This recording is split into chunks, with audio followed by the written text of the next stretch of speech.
अऊज़ु बिल्लाहि मिनश शैतानिर रजीम। बिस्मिल्लाहिर रहमानिर रहीम।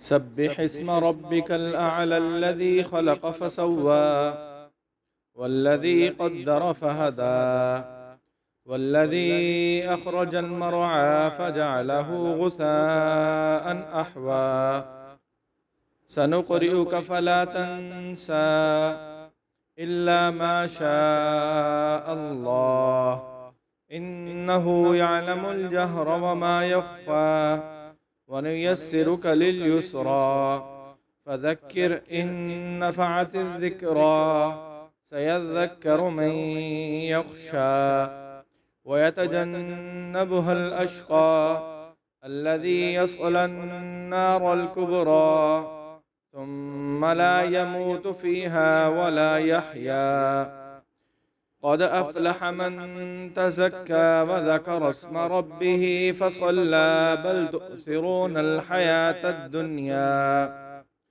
वल आखिरतु खैरुन व अबक़ा इन्न हाज़ा लफ़िस सुहुफ़िल ऊला सुहुफ़ि इब्राहीम व मूसा। शुरू करता हूँ अल्लाह ताला के नाम से जो बड़ा मेहरबान निहायत रहम करने वाला है। अपने रब के नाम की तस्बीह किया कर जो सबसे आला है, वो जिसने पैदा किया फिर ठीक बनाया और जिसने हर चीज़ का तखमीना ठहराया फिर राह दिखाई, और वो जिसने चारा निकाला फिर उसको खुश्क सियाह चूरा यानी कचरा कर दिया। अलबत्ता हम आपको पढ़ाएंगे फिर आप ना भूलेंगे, मगर जो अल्लाह चाहे, बेशक वो हर जाहिर और छुपी बात को जानता है।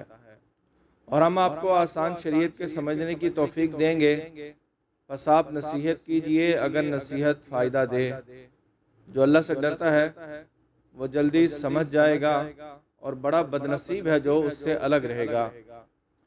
जो सख्त आग में दाखिल होगा फिर उसमें ना तो मरेगा और ना जिएगा, बेशक वो कामयाब हुआ जो पाक हो गया। और अपने रब का नाम याद किया फिर नमाज पढ़ी, बल्कि तुम तो दुनिया की ज़िंदगी को तरजीह देते हो, हालांकि आखिरत बेहतर और ज़्यादा पायदार है। बेशक यही पहले सहीफ़ों में है, यानी इब्राहीम और मूसा के सहीफ़ों में।